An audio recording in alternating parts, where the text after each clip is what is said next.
Валера, включай. All right. Got it. All good. Super. So, I'm really excited to have this conversation with you. Josephine, she has a TikTok handle, Canine Consolians, and in Instagram, please say it because I cannot say it. Djurpedagogen on Instagram. Maybe we'll put that in text somewhere Yeah, because it's definitely we don't we'll speak put Swedish. everything into the description. So we met on TikTok, and Josephine is one of the most like she's the safest place on dog training TikTok, at least for me. She facilitates really interesting discussions and always have some interesting points. And also she has amazing Belgian Shepherd Salvia there and Toddler. So occasionally you see both of them in the video, and she shares her unique perspective on dog training and even child training, as I call it. So, can you tell like how your journey with dogs started? Like, what was your first dog? Something went wrong.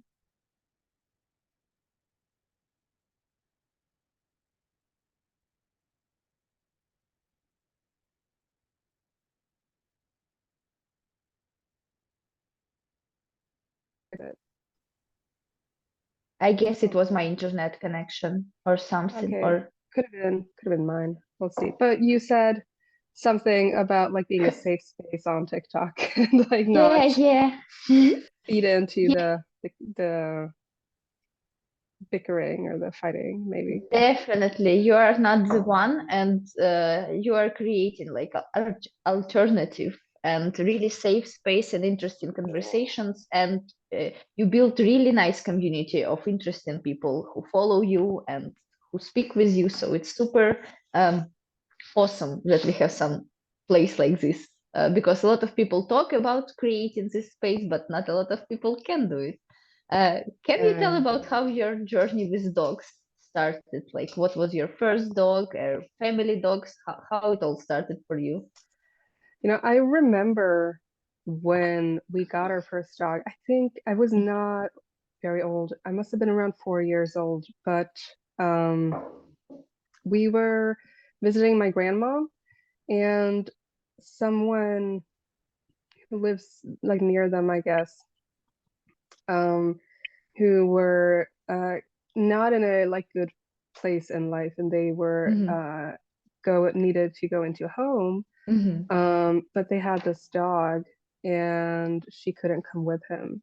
Hmm. And so my mom, I guess, bought her for like a very symbolic sum of money, like the Hmm. equivalent of, I guess, like 20 euros or something.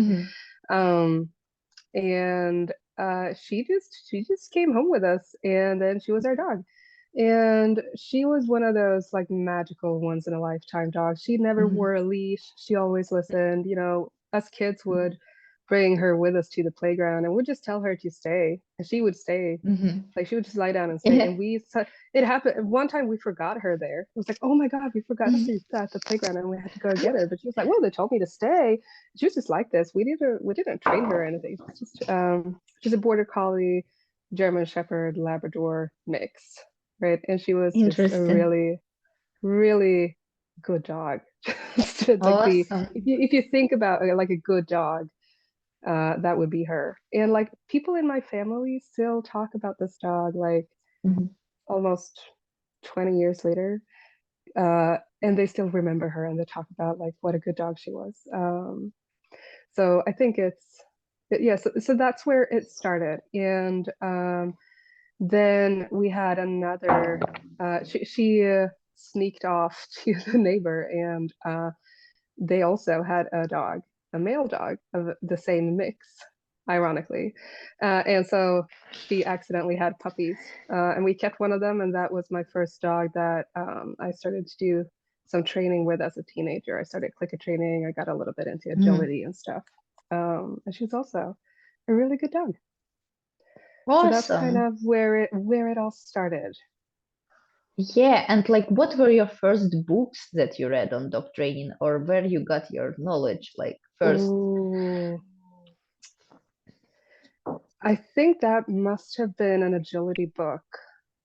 I was taking like with the puppy, Stina was her name, and she basically looked like a black German Shepherd mix. She's actually really similar to Salvia, who I have now, in terms of like the in terms of temperament in general. She also had like a little bit of a spicy side to her.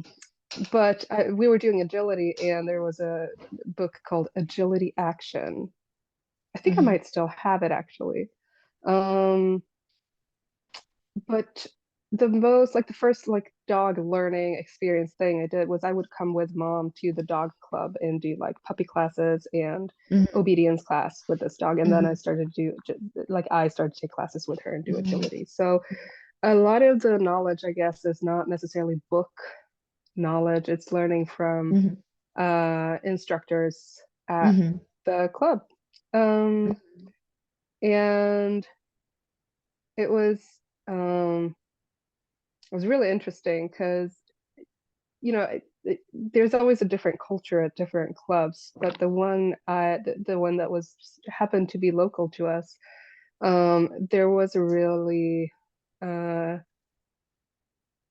I experienced like a culture of kindness. I think it was frowned upon to be harsh on your dogs, and there was this instructor, was this old man, like ancient to me. I was a child. I was like, "You're 100 years old, dude," and he would tell these horror stories of how bad it was back in the day with, people would like, grab their dogs by the scruff and push them down into the ground, and it was so horrible back in the day. And then I realized later when I grew up, oh my god, people still do this, but it's not something it's not something that was normalized or accepted where I first started to learn. It's super nice because I have some people who were just getting their dogs and so enthusiastic, and then they got to some old school, I would say, trainer, and they were just traumatized for years and like super hurt of what they did with their dogs. And especially if it's child, like if you are as a child entering some situation with an instructor, you cannot argue with them like an adult. You cannot just walk away. You're just there.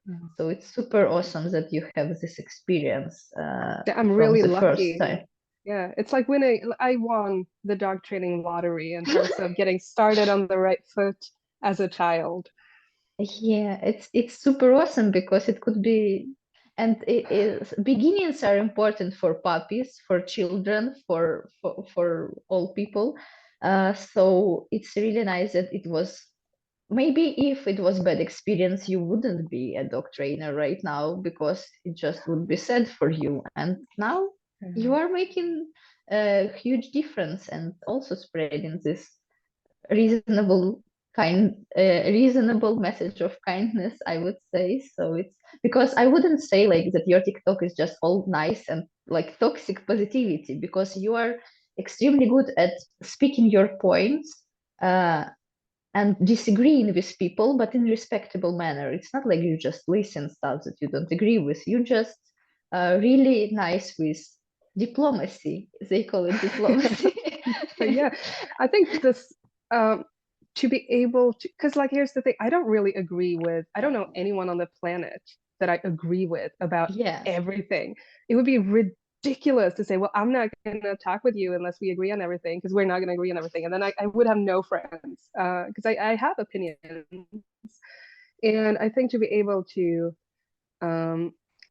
just be able to chat with people and listen to them without, like, it doesn't mean you have to compromise on your own values or integrity, but you can still listen. And I think it's the listening part that a lot of people miss out on. A lot of people are very eager to express their own opinion, and I can definitely be that too. But I don't know. I don't think it's that hard to express my values and opinion without being mean to others. Like I can say, hey, this is what I do. without saying, and everything else is garbage. Like I don't need to Yeah. add that second part of the message. But a lot of people struggle with that impulse control. They really want to Yeah. just add that, and it's like, oh, it's not helping anyone.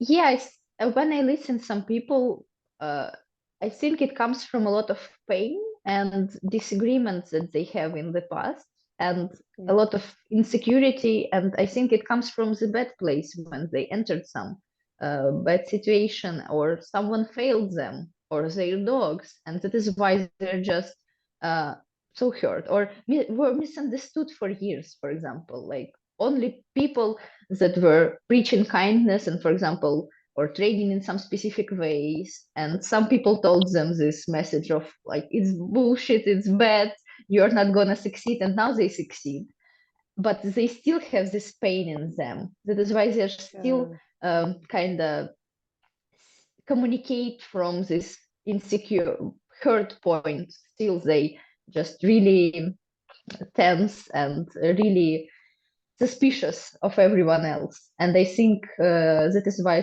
I really like your what you do on social media. And I also really like your uh, analogies, kids and dog training, because I think you have experience and huge experience in both fields. And can you speak about like your experience in working with children and um, dog training, how it's similar, something about Yeah. this? So I used to work in school, and I used to be what in Swedish is called a student assistant, which means I help students who need a little Mhm, bit of extra help to mhm, succeed. They're basically, if I get brought into the picture, it means that a student has been failing a lot on mhm, many levels. So they would act out, maybe they would fight with mhm, their friends, or they would mhm, run away from school, or they would get like trashed at the classroom. They would mhm, often, do these big um, mhm, disruptive behaviors that really benefited no one. And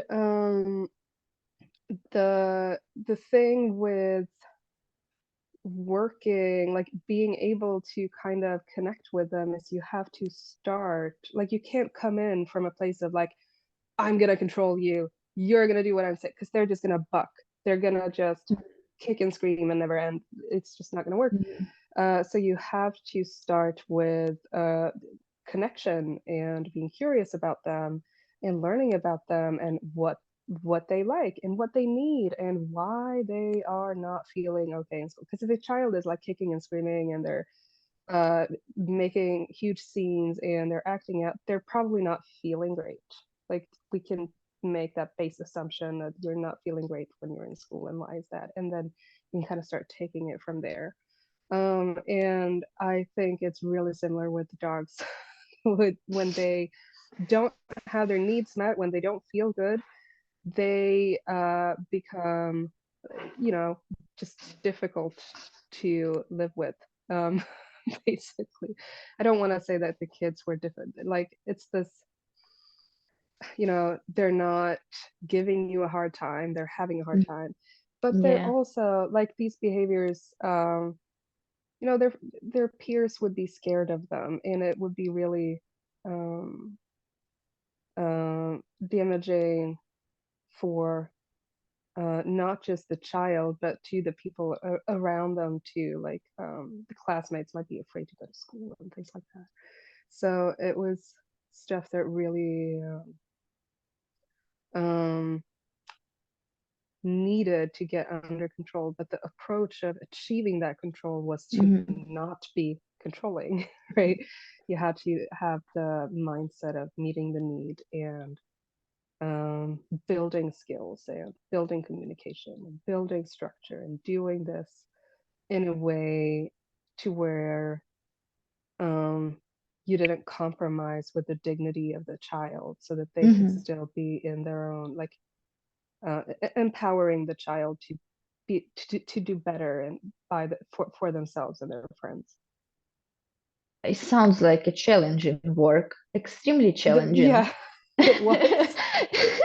It's so difficult, and I would speak for dogs because working with difficult dogs is really emotionally draining, and especially when also the owners and maybe the parents and teachers see this dog not as like having hard time, but giving hard time.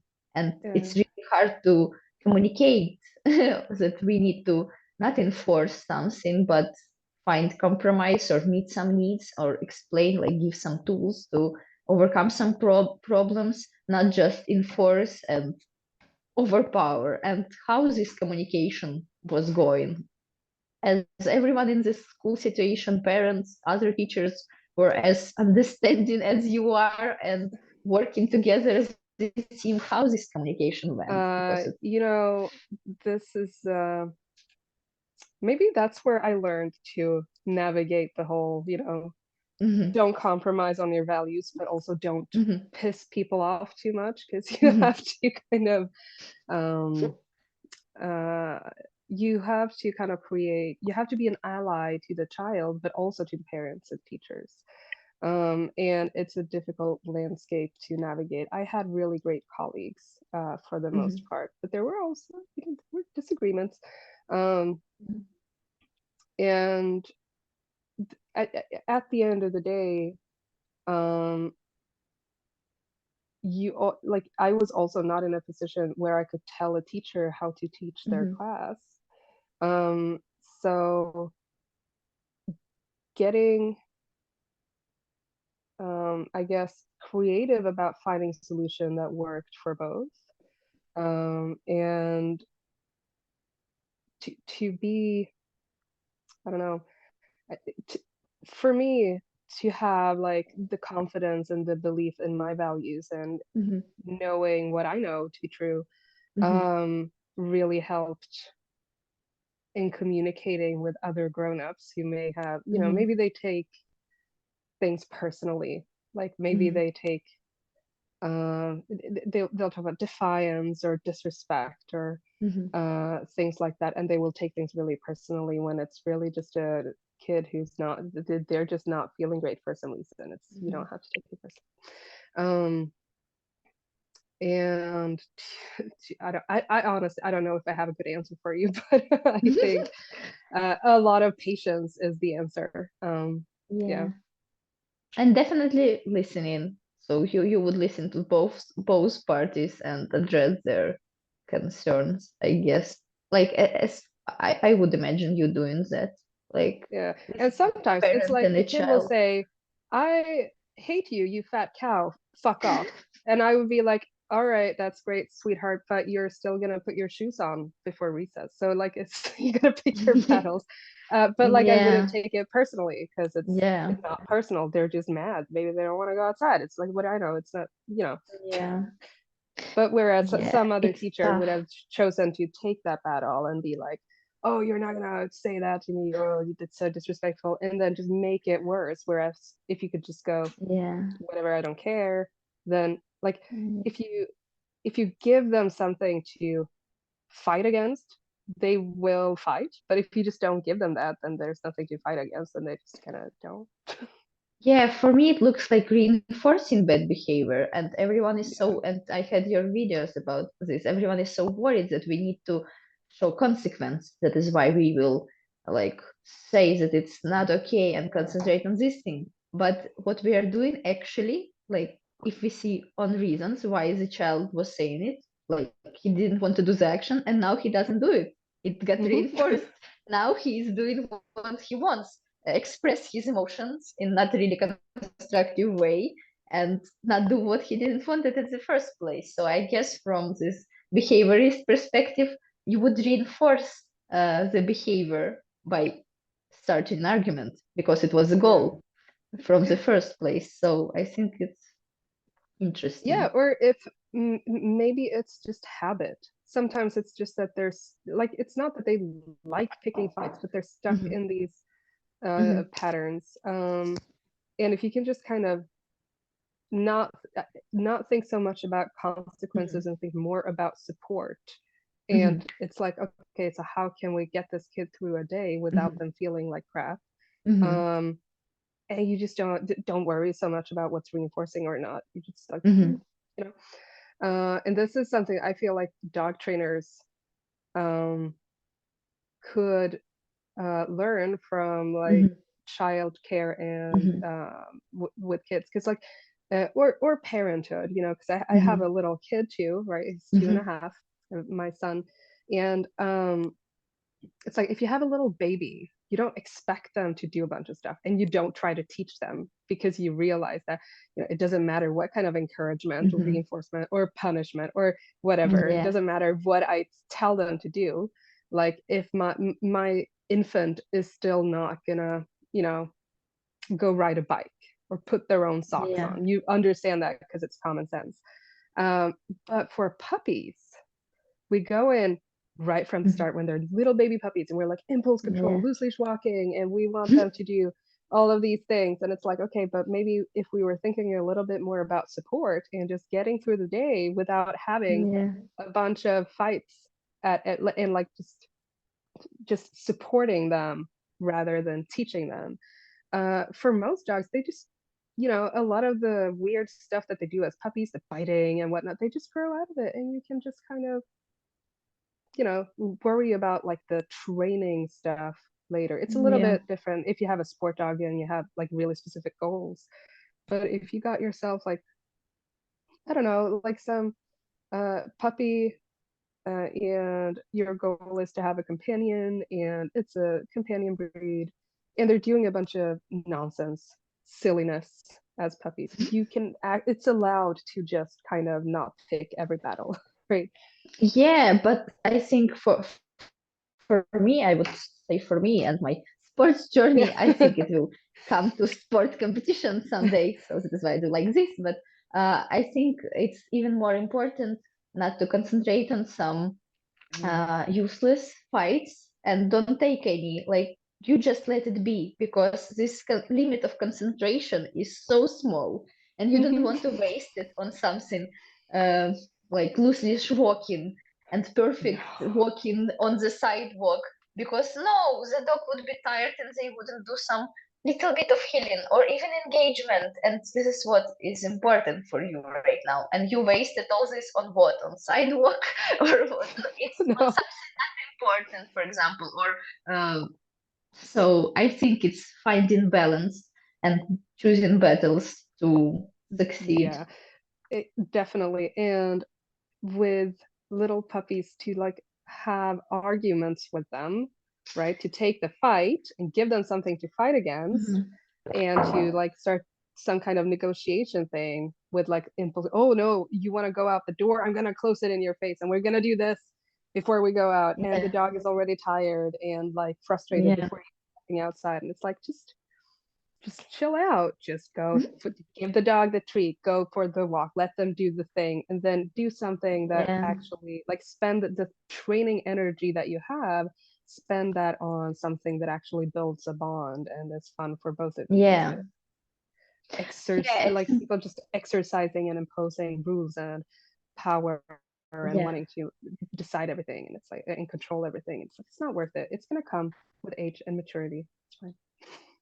Yeah, definitely. And something that some people that train with me ask me, oh, and I say like I said they will have some problems with dog jumping on table, and I said like just give him something to do while you eating, like give him some toy, and they just like, oh, are we not going to like, does it mean that we are avoiding the problem? I say, like, you say no to your dog a lot of times, and you have some glass on the street, and they live in the city that is bombed regularly. I just like, you have stuff to worry about. Maybe don't make a fight. Like they live in Kharkiv and there is like shelling and stuff, so Oh crazy my stuff god. going on. I Yeah. say, like, you have a lot of stuff to worry about on the streets to say dog no and to spend energy there. Maybe there you cannot pick a fight. So it's like getting ridiculous because they just like, oh, doesn't mean they avoiding stuff. You have a lot on your plate. Maybe you don't need the conflict even here. Maybe you just give the dog Yeah. something to do instead of going around and saying no all day long. Yeah. And also just the fact that saying no like, how's that working out for you? Like, it's not Yeah, working yeah, anyway, is it? yeah, I'm here, like, you call me. yeah, yeah, yeah. So It's there's this base assumption that if you go to like the stricter, harsher stuff, that it's going to automatically just work.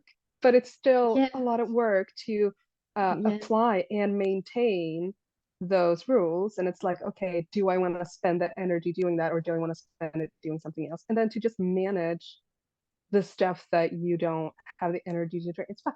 So one example with Salvia is that if mhm, we're out on a walk and my neighbor pulls up with the car and they uh, get their window down and they want to have a conversation with me, mhm, last summer she would go absolutely just nuts, mhm, just go ballistic, just bark and scream and try to jump into the car because she was so happy to see mhm. them. And it's like, oh my God. And in that moment, I want to just have a conversation with my neighbor. I don't Yeah, want to train my dog. And also, she's not going to take food because she's way over the top. And, yeah, it's not going to work to try and distract her. I'm not going to try to fix that. I'm like, okay, you have your meltdown. I'll just hold you by the collar so that you don't scratch up mhm, their car. And yeah, I'll just hold her calmly in the collar while I have the conversation with my neighbor. Um, and it's been a maturity thing because now it's not a problem anymore. And she's learned that, oh, okay, I can have my meltdown, but it's not gonna, it's not an exciting event that a car pulls up and my and mom is having a yeah, conversation. It doesn't concern me. It's not exciting. It's not a thing. I don't have to care about it. Um, but like if I would have like taken any sort of, like, if I would have tried to train that with positive reinforcement, I would have to like have a whole plan with like, oh, you start over there with your car first at a certain yeah, distance, and then we do it gradually, and I have to have hot dogs with me, and it's going to be a whole process, right? Or if I'm going to do it with corrections, I would have to correct her so hard that I really, like, in a situation, I would have to just smash her because she would be so high to be able to reach her, and that's something I really don't want to do. yeah. Um, And for for no what? reason. Yeah, For yeah, for like, what? and what are you achieving? And also wasting energy and relationships and Yeah, and on this, building associations with cars that I may not want, and with and maybe people. neighbors. Yeah, Hmm. I'm super So that wouldn't concerned make sense always. either. So like if I would have applied any kind of consequence, like positive reinforcement would have been a hassle, negative reinforcement or punishment would have been a hassle. I'm just gonna extinguish it. I'm just gonna hold on to the collar and have the Yeah, conversation with my neighbor and let this die out on its own. And it has, with yeah, maturity and by just, you don't have to like you can just, yeah, some things can actually just go away on their own as the dog yeah, grows up, especially if you have a young dog. And I feel like there's a really strong message out in the, like, among dog trainers, of course, because we're trainers and we enjoy training and we want to yeah, fix people's problems, and people come to us with all their yeah, issues and we're like, okay, you can do this. um but there's this push to be like, oh, you have to deal with everything now. If your young dog has ever barked at a yeah. dog, it means it's reactive and you have to deal with it. Don't wait, don't wait, don't wait. But it's like, you can actually, a lot of times it's actually not that big of a deal. You can, but like, if people come into you and they always concentrate on weird stuff and ignoring important stuff, and sometimes they just like, I'm super worried about this little thing, and completely ignoring problems that could be evolving. So, and Oh yeah. people it's really hard to distinguish which behavior will become problematic in future. And for example, all my clients now are worried because so they dog have worried about their dogs developing separation anxiety, and for no reason, because those dogs, like what I see, they have no problem staying home, but people are extremely worried about this because there is a lot of information on this, and they just like, my dog, when I walk out of apartment, it follows me. I say, okay, what she does next? Lays down and sleeps. Okay, you don't have a problem. Everything is fine. But they're super, or relaxation. For example, I had a client, and she said, like, can we do some relaxation? And we start a Zoom meeting, and the dog is sleeping on the couch. I said, we achieved our goals, but she was completely ignoring some other stuff and issue, because like, I think it's so much information, and it's so hard for people to distinguish what is important what is not, and you only get it through experience, because you know the Yeah. dog will come down, and they Yeah. don't and usually what lacks, like the difference between a trainer and owner, when the owner is failing, they giving up too fast, and you're Yeah. just waiting like 30 seconds longer, maybe minutes longer or something. Yeah. Yeah. And it just knowing, as a trainer with a little bit of experience, you know that there will be a chance for me to reinforce something better if I Yeah. just uh, in Swedish we say sitt ner i båten, just sit down in the boat. When there's a lot of waves, you should just sit down in the boat and not like stand up and run around, because then the boat is going to flip over. Yeah. um, so it's like you need to just, you know, try to find, and it's hard for anyone who has like normal empathy, where Yeah. you're connected with your dog and your dog Yeah. is getting excited. It's really hard to not Yeah. also get excited. It's really hard to sort of take leadership of your own emotions and to, you know, be patient and to be calm when your dog is not patient and Yeah. calm. But I think that is something that does come with just experience and having experienced that it works to be patient and Yeah. calm. Like if we're going to talk about reinforcement, you know, I have been reinforced many Mhm. times for being Mhm. patient and Yeah. calm. So if I Yeah. haven't had that experience, I do, you know, so many clients say, oh my God, my dog is just completely crazy all the time, like 100%. Okay, okay, what does it like? It barks. Okay, actually, all the time though, 100% of all Yeah. of the time, Yeah.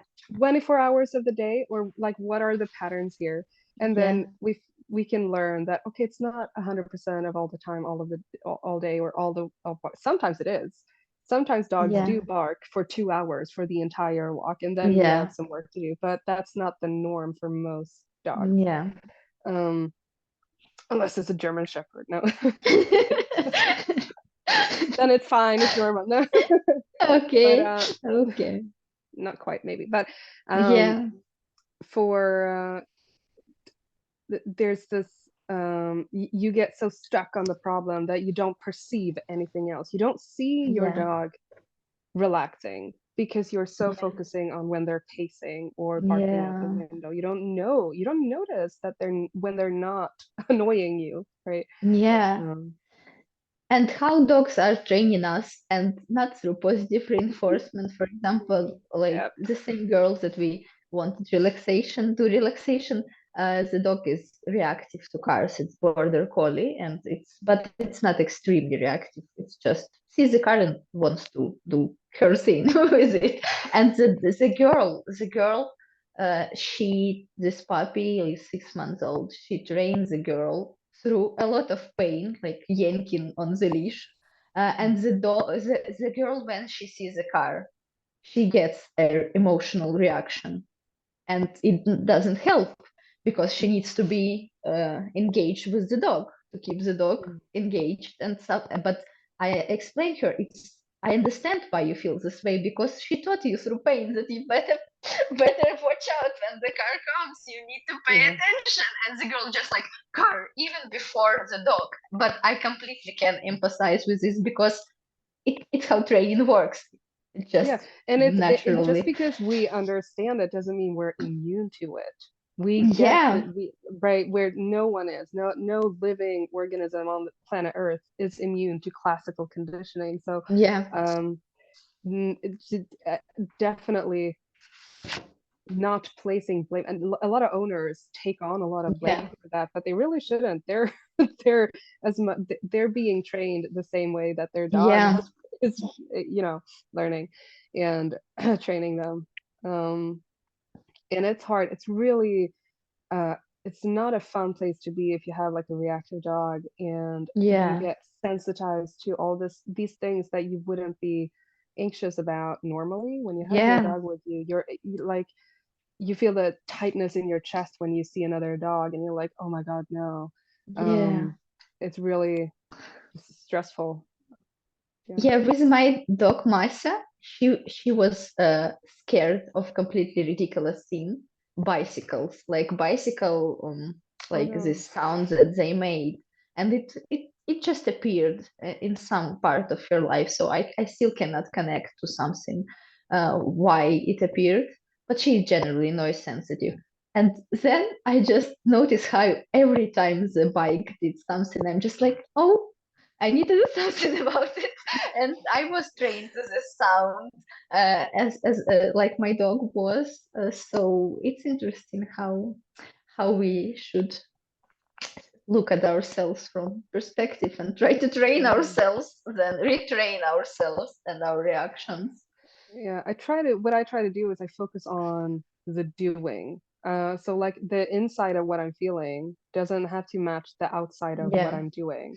So like I can feel like my heart rate increasing, but yeah, and I can't control that, but I can yeah, control my tension in my shoulders and be yeah, mindful to relax those. And I yeah. can control my voice to a certain degree. I can And smile, with yeah, practice, yeah. and So like if I do this, the yeah, tension in the voice to actually yeah, just relax and be like, it's fine, even if and yeah, sound really sleepy, even if I'm actually like panicking a little bit. Be like, all yeah, right. So um so yeah. I think that's the It's really self-control important. because you can't control your emotions, you can't control Yeah, like your your emotional reaction to these things. They're mhm, reflexive, right? But we can control our behavior on the outside. That we can yeah. control what we can, right? Yeah, voice and body, actually, it's a nice point that was made that you told. It was made also in Mia Skogström's recent book, and she like talking about how using voice and body and emotions, and she said a lot of people say the dog would know if you're faking. It means you're faking it badly. So learn to fake it better. So learn how to fake emotions, and if the other person cannot tell, the dog also couldn't. So it's nice. Just you should train yourself to fake it, and Yeah, it would help your dog. yeah, and even Also, if because like we know there are dogs that know. I'm thinking about like blood pressure, heart rate alert dogs. Like they mhm, can know things about us that we can't control for sure. yeah, There was an Italian study a couple years ago where dogs smelled fear. Like they used cotton swabs and the dogs got mhm, to smell sweat of like scared people and they had a really yeah, big response to just the smell. yeah, So for sure there are things that are hard yeah, to take, but we can still kind of train yeah, ourselves to communicate to our dogs that it's yeah. not scary and it's not dangerous. Yeah, and if it's but still it works, then it works good on us, because if we act like Yeah. we start breathing and we are coming down all those things that we cannot control, like physiological Yeah. pulse and Uh, um one really big one, almost always, if someone's dog is doing this, the person stops breathing. They stop. They hold their yeah, breath, right? They're like, yeah, and then yeah, if you can just get them to start breathing again and just yeah, exhale, so yeah, often the dog also will disengage from the trigger. If you can yeah, just will yourself into just yeah, do that, like just yeah, sigh. The dog very often will just go, okay, I guess it wasn't a big deal, and they'll just walk on. yeah. So, and the dog would imitate us, especially puppy. And uh, when you just freeze, the dog freezes. And if you really like, you can use it if you are conscious and if you are know what to do, and if you believe in the success, and you Yeah, believe that everything will be good, because this belief is really important, because without it you will stop doing important behavior and wouldn't see result. But you needed to push a little bit more, like wait a few more seconds, you would see it. And also I think owners right now, there is so much information, and I think even with all this happening, like in our country, basically welfare is not on the best um, side, but still people are more responsibly getting dogs and want to get all the information. But there is so much information, and there is so much emphasis like on parents, like if you do everything right, if you read this book, if you teach, you will, everything will be perfect. And there is so much people come in with their dogs and they did everything right. They come to dog trainers, they found the books, they feed, and they still have some problems. And I think there is not a lot of conversation about how genetic impacts dogs and our quality of life with dogs. Absolutely. And there's you can only really move the needle so much. There you get a dog, you get an individual. Um, right. They are who they are, and they're born with a certain character and a certain personality, and you can shape that in different ways, right? But so for example, Salvia is never gonna be she's never gonna behave like an English bulldog, and be happy with the same lifestyle that an English bulldog would be happy with, because she's a Belgian Shepherd and she wants to do Belgian Shepherd things. And just in terms of how sensitive a dog is, what they pick up on. It's also like not even like a lot of the normal, like a lot of typical general dog training tips or advice is stuff I wouldn't do to my own dogs. So for example, for Salvia, I don't reward spontaneous check-ins or like offered eye contact, because I know that she's just gonna do this all walk all the time and just never leave me alone. So I just don't do that. But whereas for someone who don't have a lot of engagement naturally in their dog, they're gonna want to reward that a whole lot to get some more and to be able to get some more connection with their dog. But to be able to kind of assess the dog in front of you and where they're lacking a little bit, so you need to kind of boost that with more rewards, and where they may have a little bit too much, so you need to kind of not reward what they have too much of. For Salvia, I didn't even teach eye contact until she was like after a year, even for like healing and obedience. I just I really did a lot of forward focus because I want that for tracking, and that's a bigger priority for me. To have her confidently go out to search things independently far away from me. In my sport, there's an area search where I need her to go out and not come back to me until she finds the thing. I don't want her to come to me for support. So independence and forward focus was like the first priority, but that's not what I would teach someone with a pet puppy who want to go on off leash walks with their, whatever. So recognizing like where do I invest my training time, and where do I invest my rewards? Like, let's say for a little puppy, I might have 2 handfuls of kibble that I can use for a day of training. Where do I put those pieces of kibble? Do I put it on the thing that my dog is already doing great, or do I invest them where they need a little bit more of a boost?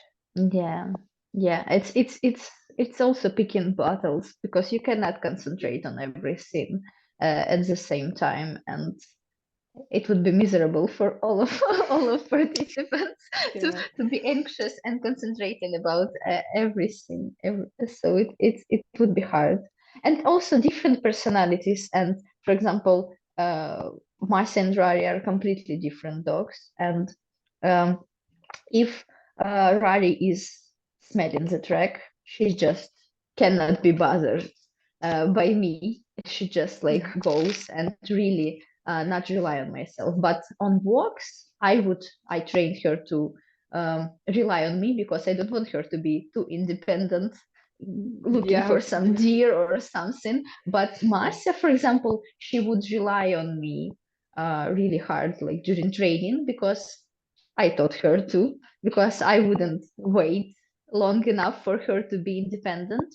And on trekking, she would also rely on me, but in environment, she couldn't like bother, like want to be, she doesn't want to be with me at all.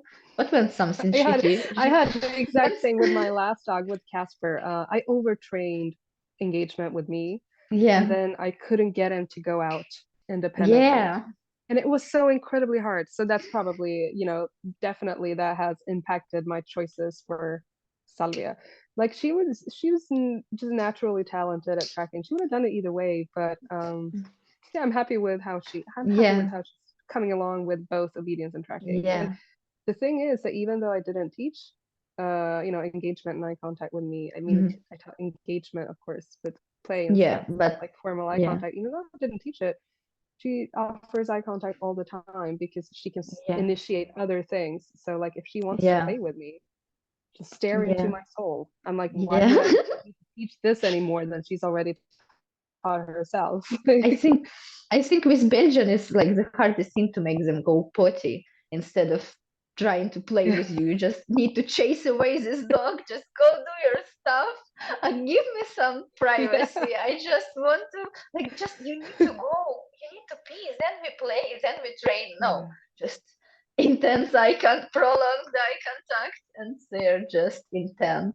Yeah, When but we go but to the club, um, we have like a ritual where she has to go pee before we enter the field. yeah, Otherwise, if she needs to pee, she will still try to work, but she will be fidgety and be yeah, like a yeah. child who needs to go to the bathroom, just not focused. So we go for a little stroll first, and then immediately when she pees, I'm like, "Let's go train," and she's like, "Yes." Yeah, So now she yeah. doesn't like now she's learned this routine, so now she's like, "Okay, let's go pee over there," and then we go. So she This knows. is ridiculous because it's exactly what I worked on yesterday with my dog. We need to create a club like Belgian owner problems because I found some awesome field, but I need to walk. I need her to do her stuff before, and I was just like, and as soon as I did the same thing. As soon as she quit, I'm just like, yay, amazing! Now we entered into field because because it was, yeah. So Belgian owner problems. How to get your dog to Definitely. pee It's instead a of little, you put it playing on with. cue. You gotta have a Yeah, go pee cue, otherwise. yeah, But yeah, it's yeah, it's and it's a joke. It's like there were like people like, oh, what a robot dog. They don't have free will. Like, yeah, they do. And their will, all they want is to work. They're workaholics. It's not my fault. I didn't like on they're just like that. So you yeah, have to like tell them to take a break. yeah, 100%. So we need to create our club, like a mental support of Belgian owners, and just share our problems. And no one gets. Oh, my dog won't stop watching with me. It's constantly bringing me toy and harassing me, and wants to play with me. Oh my God, it's getting ridiculous. Yeah, I and think it's even when amazing. Salvia does, she just sleeps when we're inside anyway, but when we're outside, she does want to play. But I think I love it. I wouldn't have it any yeah. other way. I think it's fantastic. Yeah, I think it's still the best thing that uh you just it's the dog that wants to do all the stuff you want to do, and I want to train all the time, and she also wants to train all the time, and Yeah. it's awesome. And at the house, like contrary to popular belief, they're really nice dogs, and I really like how they all Yeah. sleeping and chilling, and it just and I see a lot of myths about like, oh, they need to be constantly in the crate, and you Oh cannot yeah. over arouse them. You cannot play with the ball. They wouldn't sleep, and they're just trained Rari. She just sleeps there, and okay, so Yeah, I think there are so many myths about them. Um, People have these ideas, and I think honestly it's just Instagram reels people have been scrolling, and it's like, oh, this is such a tough dog, you could never handle one. Yesterday we were at kids club, and a 10-year-old child handled Salvia, and it went great. And it's not that hard if you just the hard thing is about giving the dog clear direction so that they understand yeah, what to do, and to manage their intensity level. Like yeah, you need to have some emotional connection with them so that you can help yeah, them and guide them through what you need to guide them through, and so that they understand what to do, so they don't get confused or frustrated, because then they just it's yeah, over the top. not great. Yeah, but it's not, I don't know. I feel like the people who talk about that stuff are talking from a place of a lot of ego, like they want to seem really tough, like they're handling this tough dog. But yeah. Yeah, sometimes I speak like this after talking to some people who are just clueless to dogs, regular dog needs, and they want this dog, and you just okay, so they would have really hard time with it, and then I immediately turn into the person that's like they are not pets, there cannot be pets, Yeah. because there are people like I have super awesome like some spaniel puppy which is just stares at the owners and sits and looks, and they just like are all puppies are this active? I said, like, you don't have an active puppy. It's okay. It's normal puppy. So I think it's not all ego because sometimes when Yeah. or for example, I have a girl who has, she has a diagnosis. She has like some depression and severe anxiety. And no wonder the dog is super anxious. And like I was thinking the dog has some crappy genetics, but now I look at this dog and understand it's more human than the dog, making her anxious, and she just it's too hard. The dog is okay, but it's still too difficult for the human to Yeah. it's difficult. So Yeah. They're not for everyone for sure. yeah, But like I think it's this I guess it's both like ends of that scale is like too extreme. Like either people think it's nothing and it's like yeah, whatever, and that's not true. yeah, But it's also not everything all the time and just complete yeah, craziness 100%. That's also not like a fair representation of what kind of dog it is, right? yeah, 100%. Because yeah, I think it's dog training is not really hard. Like concepts are not counterintuitive, they're logical, but I think there is so much things and fantasies in dogs in people head about like you just we started with this perfect dog that you described, and people expect that, a lot of people expect that Yeah. with zero effort, but I think it's not possible for most dogs and people and for most No. environments because Yeah, and there so is like with so the many dog, dogs. let's Mhm. speaking about genetics, Mhm. the my first dog that I grew up with, she wasn't trained at all. She had zero Yeah, training. It was just like that. That was just a genetic, I don't know, lottery winner in terms of just yeah, being a good dog and being really, really stable and just loving her people and yeah, super friendly with everyone, but not too friendly. Like, but yeah, most dogs wouldn't achieve that level even with all of the training in the world. It yeah, wouldn't. Um, so they really are individuals. I don't think there's anything I could do to make Salvia turn into like that kind of yeah, calm dog that Sita was. There's just nothing. It's just not her yeah. person. She's too And spicy. yeah, spicy. I like it. I think it's awesome. So because they would come up with some crazy stuff while try to guess what's inside your mind and how do I get something, but you just they are really interesting to be around. And I think just people need to match their expectations of life with dog better with the breed they choosing, and really think what they're gonna do with dogs. Because I think what we see on social media is loose leash walking and chilling in coffee shops and some extreme stuff like jumping over something. And where do you find your balance? Like, how would you imagine your life with dog? I think for a lot of people, it's just some coffee shop, loose leash walking, and what else? Like, how it's hard for people to Yeah, create and it's picture. hard. It's hard for dogs too because they have expectations on them that dogs didn't used to have. Like if a dog's job was to work on a farm and manage cattle or sheep, and they lived their whole life on that farm, and they didn't meet any strange dogs, and they were never wore a leash, um, in their whole life. Yeah. That dog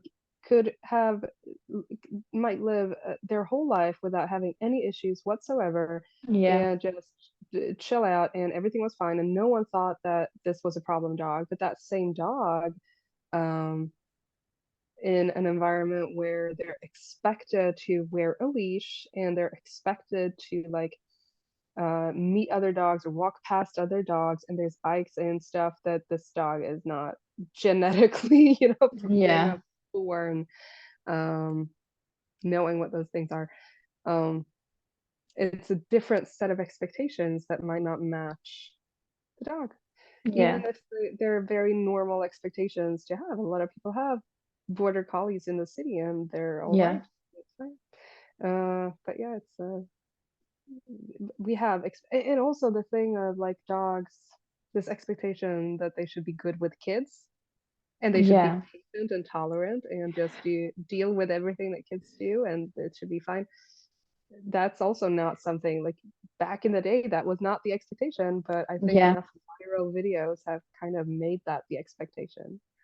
And it's extremely dangerous expectation. And with Yeah. cats also, but with kids it's more even triggering and dangerous because like, oh, I see a lot of dogs being friends with cats and look at this cute video. And they're just like, no, like the best thing is they would just leave and respect and ignore each other. And I think with kids the same thing would be true. They just ignore each other and don't get into each other's space. How do you manage toddler and the Belgian in one household? So the what I as a puppy, when she was little, um, they were not together for the first couple of weeks because the biting was so out of control, and I didn't want her to bite my son even once because Mhm. it hurt like a bitch. It was Yeah. not nice. So I was bleeding. Um, and I also knew that if she were to bite my son, she would get a Yeah. huge reaction out of that, and it would be like a Yeah. little bit chaotic, and I would run over there and the Yeah. kid would scream, and that would trigger a bunch of arousal that I didn't want her Yeah. to be my son. I wanted her to connect calmness and neutrality Yeah. to my son. So initially, either she was on leash Mhm. or my son was in a backpack, a baby carrier. Uh, Yeah. it's like he can walk on his own, but he was up Mhm. there just to be safe so that she Mhm. didn't bite him. Or we She had didn't a try to jump to get this baby carrier, no, or not to it get to wasn't? him. It was Okay. not that, and she was also too little at that point to Okay. reach. He was up too high. Um, and I did a lot of differential reinforcement. So I would use about a third of her daily caloric intake went into a DRI protocol or DRO protocol. So I Mhm. would just reinforce any behavior that she did that was not directed at my son. Mhm. If she was Mhm. walking or sniffing, or she was looking at me, or she Mhm. was maybe looking at my son but not moving towards him, I would just Mhm. throw food at her. So that was Mhm. at any time that they were in the same space, I would Mhm. be doing this. And this was exhausting. Obviously, Yeah. it requires a lot of awareness and vigilance. And both the puppy and the toddler, he was 1 year or just a year old, just over a year, they're very unpredictable. He just learned to walk and he's like wobbling around and like grabbing things. Yeah. Like, so one part of that was just to not have them in the same space if I wasn't Mhm. up for that. Like I Yeah. knew that if I'm gonna put them down on the floor at the same time, I'm gonna need like this is I'm not gonna pick up my phone and scroll TikTok at the same Yeah. time. This is Yeah. 100% of my attention.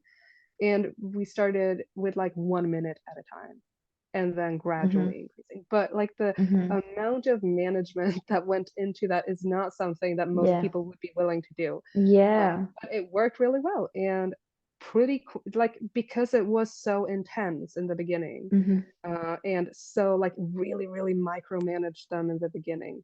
Mhm. She never had the opportunity to establish any bad patterns, and very Mhm. quickly within a couple of weeks picked up on not chasing him around, not Mhm.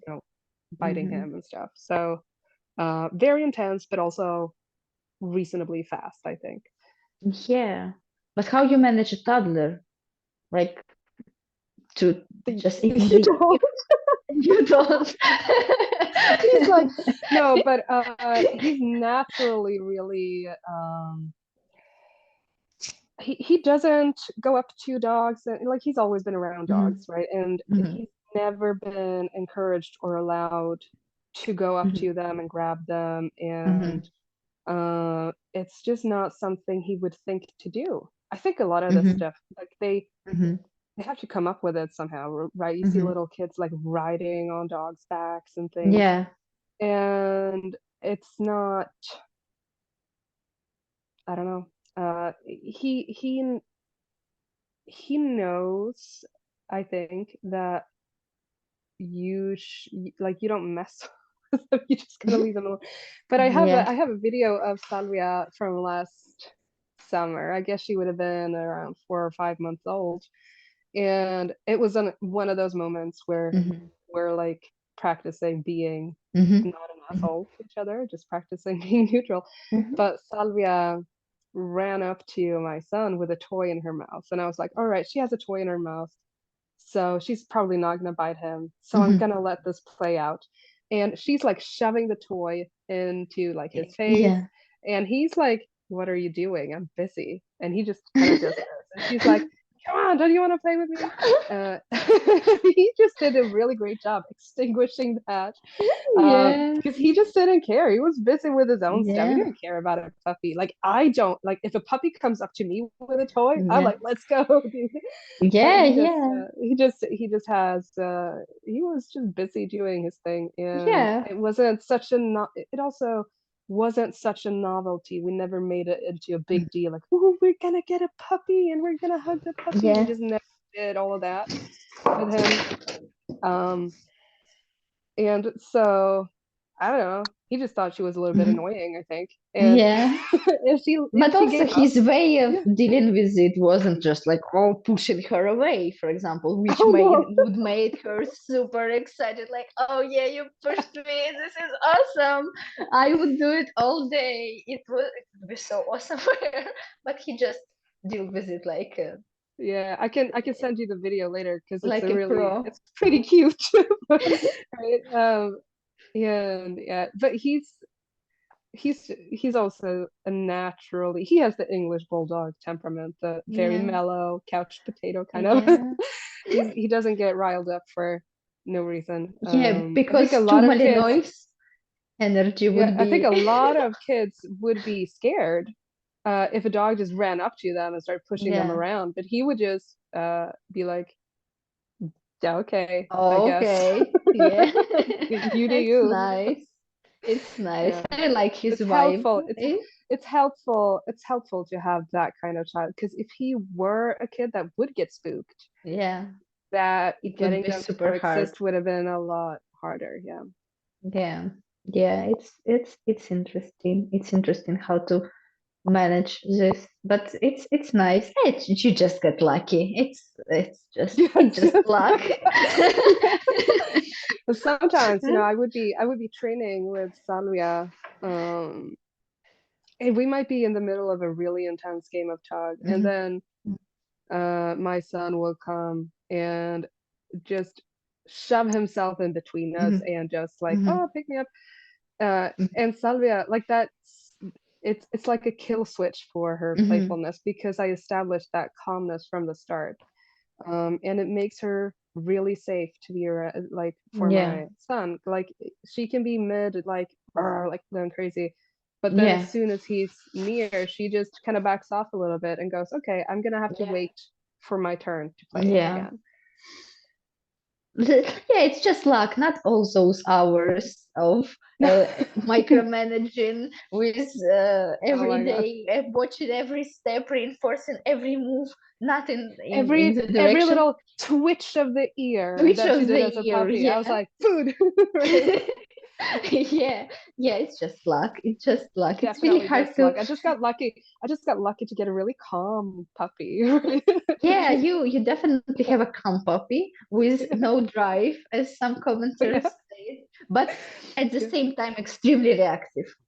And let it be in the same set. So it's extremely Oh reactive with yeah. zero drive, but you got lucky. And can you do it with a I think Malinois? it's I don't know to get you with a Malinois. I think it's Yeah, hysterical because like it's you show the results of training to yeah. someone and you're like, look what I did. And they're like, oh, of course you can do Oh, that. That's a low drive dog. And then you show the same dog when they're in drive and they're like, that dog is a nervous wreck. And you're like, okay, all right.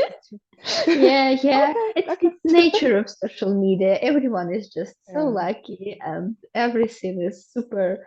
So, but I think it's just it also comes from the place that they cannot believe it's possible. So it's a miracle. Yeah. It's Yeah. And I think if you come from because I do think with I do things mostly with rewards, right? I'm a rewards based trainer. Mhm. And people who come from us, and it's the same, it was the same with kids. I didn't use rewards necessarily, like I didn't clicker Mhm. train them. Yeah, But to come in it it would be from come unethical, at I think, yeah, it would or that would is it? be I don't know. yeah, yeah, I think it would be. I wouldn't, you know, um because positive reinforcement doesn't necessarily help them Yeah. feel safe or meet their needs, right? But to come at it from like to have all of these behaviors, right? And all these issues or whatever, like the dog is maybe chasing or biting the child or whatever. Someone who comes at, teaching kids from the angle or like managing a classroom from the angle of imposing control, they're Mhm. gonna just tackle that head on, and they can't imagine that it would work, like that it would be effective to not have that approach. They can't like Yeah. in more than once I've been in a position of like, okay, but well, you try that and now I'm here. It didn't work, my dude. Okay, so Yeah. maybe let's try my thing. Um, and it's the same, like the conversations are the same. It's like, no, but you have to just you have to squash it, you have to deal with it, you have to, let them know that they're doing it wrong. But if you come at it from the angle of creating safety and trust in their relationship and meeting their needs and channel their energy, is usually a big thing too. With with kids, they need to move. Uh, Yeah. um, it's a different. Some people really struggle with the idea that that can actually solve a, a problem. I think I heard someone say yesterday that if you treat kids like caged animals, they're gonna start behaving like caged Yeah. animals. And this was with regards to, oh yeah, that was yeah. It's So, and I was thinking about like when my son is sick and we have to like stay inside and like mhm. try to get him to, like, he starts climbing the walls. He becomes an absolute monster. He's horrible if he doesn't get to spend a couple of hours outside every Yeah. day. And I'm like, that is literally a dog. It's like Yeah. the same. It's not literally dog. Obviously, it's a dog, Yeah. but it's the same. Like we need to. They need to Okay, get. just talking about it. It's literally a dog, and we just like, I oh, really. sorry, Oh we're no! just Wait, I regret oh saying that. He's no. not literally, but I will it's the make a same thing. TikTok out of They need it. to. Don't worry.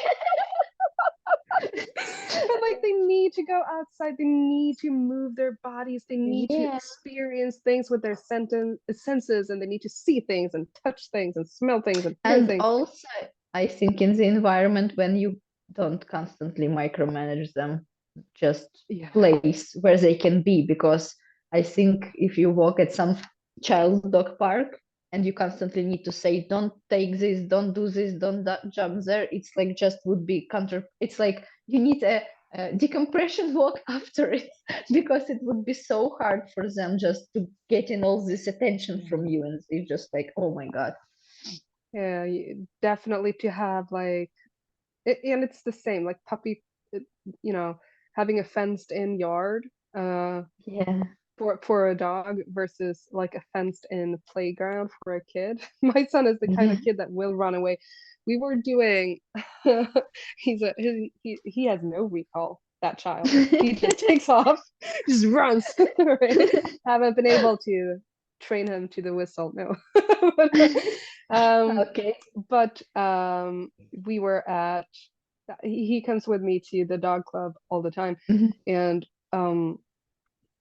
we were there doing like, there was like a cleanup day for spring, you know, Mhm. raking leaves and Mhm. stuff so that the fields, making the fields look nice, going over the equipment and stuff. And people didn't have their dogs out, so they left the gates open to the field. And I was like, Mhm. no, no, no, you have to close them. And they were like, why? There are no dogs there. And I was like, no, but that one, that he Doesn't is do gonna anything. run. It's gonna. And he would be like, you know, playing in some agility tunnel or something. And they were like, okay, I'll close the gates, I guess. Yeah. But then, but that means that I don't have to like run after him and tell him, no, Yeah. stop, stay, don't run Yeah. after the cars and stuff. Right. Yeah. Because it's exhausting mentally for both of you, constantly Yeah. managing and constantly, and And also it. being managed, being told no all the Yeah. time is not fun. Yeah, yeah. I think everything comes down to recreational spaces and having enough space for dogs and humans, not to be constantly at each other's throats, because I think in some big cities I would never live in the big city again, because for me it's too much. Mm. It's too much.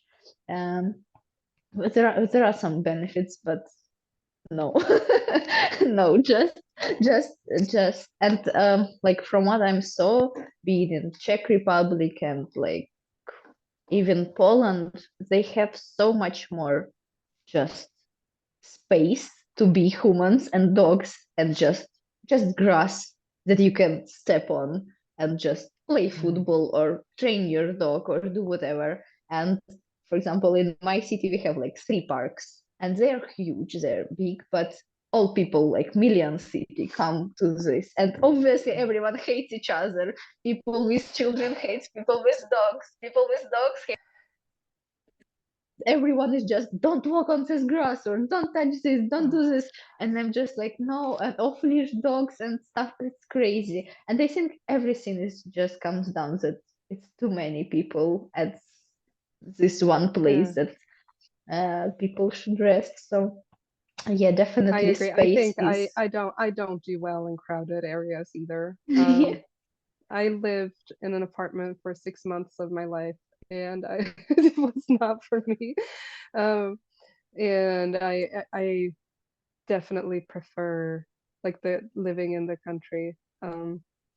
But it actually, for Salvia, the country is more difficult than even though she's grown up Mhm, in the country. mhm, When we go into the city, she's not constantly looking for prey. And she doesn't mhm, really care about mhm. other dogs. So she's actually more neutral and calm in the city than she is in my driveway. Because she's like, where's the rabbit? And we have to, I have to Yeah, manage that. smells. We need to Yeah. think about also the wildlife and smells. Yeah. Yeah. Yeah, for me moving to the country was the best thing. I just had so much free time, not managing her all the time, Yeah. like walking besides Yeah. cars, Like children. yeah. And just being able to give them the space to sniff and to move at their own pace. And you don't have to dodge other people and Yeah. like care. Definitely Yeah, and to different. this day, we have some guy who, and I just occasionally take my son on the proper walk, structured walk, just when I just take some groceries or like buying some coffee and stuff. And I don't see it as a walk for myself. It just, I'm going to get some stuff and she comes with me. And obviously, she just doesn't get her needs met on this walk. She just with me. And I have some guy who just, I guess, a dog trainer, and he was sitting on the same bench near the coffee shop. And he just asked me, "Do you often walk your dog? I haven't seen you. Are you walk your dog at all?" I just like, "What do you mean? Do you think this is like walk and enrichment? No, I just bought myself a coffee, and she just with me.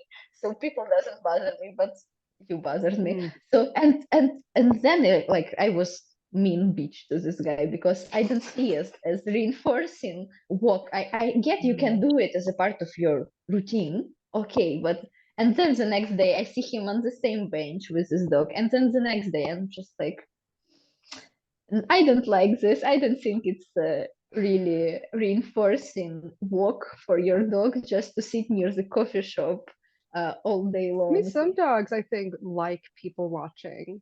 I think some dogs seem really content just laying down and just watching the world go Mm. by, but it's not, It the wasn't end the all be vibe all. of those dogs. No. They were just sitting on the hard stay, getting structure. No, Just no. yeah, and also like The he was throwing structure. toys, yes, throwing toys, and the dog wouldn't even watch at those toys. And I'm just like, it's not an impulse control if you don't have an impulse to do some stuff to get some toy. I'm just like, okay. And you often get dog training advice from those kind of people, just and and I'm walking myself on this like Yeah. flexi and not in my dog and wearing clean clothes, and obviously he doesn't think that I'm know something about dogs, so he just like, do you even walk your dog? I'm just like, yeah. It's Yeah, it's funny. Like most, like the real ones use a flexi. It's just like the it's it's just the truth. Like the I know that like a lot of people are gonna get maybe a little mad, but it's such a controversial tool for no reason. I get that yeah. like there it's like the not for no reason, right? But Mhm. there are the people who have the flexi, like it's like a scale. There are the people who have a flexi and no control, no training, don't Yeah. care, don't know, don't check their Yeah. dog, don't like the dog is miles Yeah. ahead of them, Yeah. causing issues, get running into Yeah. traffic, and they're clueless. No, okay, those If they people don't should not even be know using that there flexi. is a button that could stop it. I just literally like explain But people then, use yeah, flexi. Yeah. there's so those are like the one end of the spectrum, and then there are the trainers usually, or like enthusiasts who are just really mad at these people, and they're like, flexes are the worst, and they teach the dog to pull, and you have no control with them, and they're the worst thing on the planet, and you should never ever use one, and they get like properly mad about the flexi, and Yeah. then there are the calmer trainers who have calmed down a little bit and realized that it's actually super convenient to have a flexi Yeah. and you train your dog as well. Like you can have a flexi Yeah. and train your dog, and then Yeah. all of a sudden, but these people look the same as these people. So these people in the Yeah. middle get mad at everyone for using a Yeah. flexi. Yeah. Then you come at FMBB and there is thousands of Belgians, like hundreds of Belgians, and all on the flexes. And I think we get some Because this leash training in Belgium is a bitch. They're so fast. They just want to go, and right? you're like, I'll just do the Like flexi. off leash is just so much better than on leash, and you just like why would you? It's so hard. Why Not would so you hard. fight It's your just dog? yeah. You have like the fastest dog in the world. You're gonna fight them about those 2 meters all the time? Like Yeah. who? No. No. Um, No. No. so And yeah, like and also if I you get a Belgian, you don't get a Belgian Shepherd because you are super passionate about leash training, yeah, right? and You want to sidewalking. train the fun stuff and you pick your battles. Yeah. Yeah, yeah, and I think if we put this guy with his sitting on the bench, impulse controlling his dogs at FMBB, he would think that those people who don't know what they're doing, and it's like the shittiest dog trainer of the world because all of their dogs on flex is pulling, but no fights, no No. conflict, and like more than 100 dogs on the field, just chilling, and yeah, it's interesting, and Yeah. all of them were flexes, and we actually walked like in the middle of this Romanian town, and like 100 dogs, and like it was crazy, and all on flexes, and it's interesting.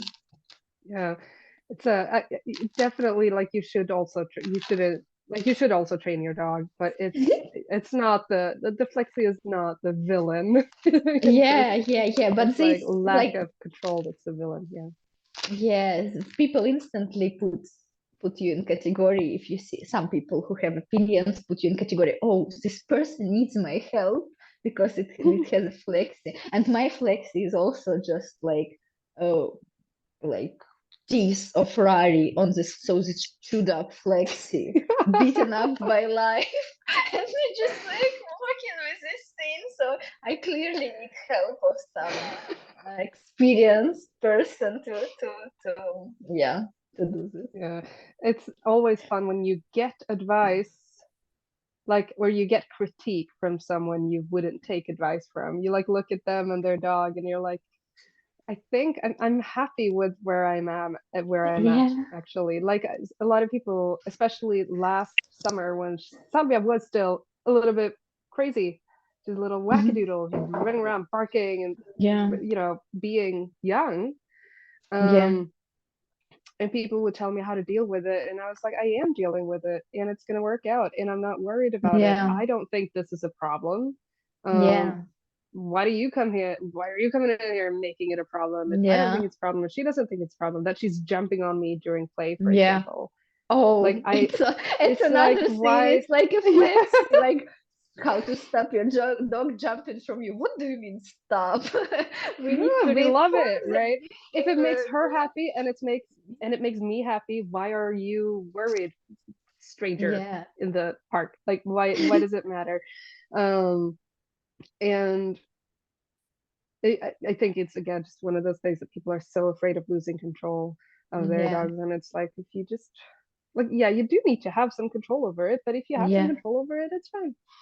yeah, And people like everyone I know who compete at a high level, everyone I know who are really, really close friends with their dogs, like their best buddies, yeah, they have all of these naughty behaviors, right? yeah, And their dogs can jump and bark and they can get to be who they are and they get to be expressive. And you don't need yeah. to take that away from them to be besties, right?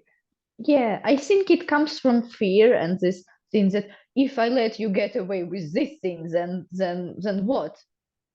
Mm, And concentrating on completely not important thing. So I don't think it's important for me that my Rari in some like environment around hundreds of dogs would pull me on the leash because it would actually help her to release her some stress and not constantly manage and spend her resource being on beside my leg, and I just like pull and she would pull and get her frustration out instead of getting her frustration on some actually someone who uh, some problematic behavior. So you need to choose yeah. your battles, and it's hard for people. And Yeah, it's yeah, that when we go to the place where we usually train, Salvia knows we're there.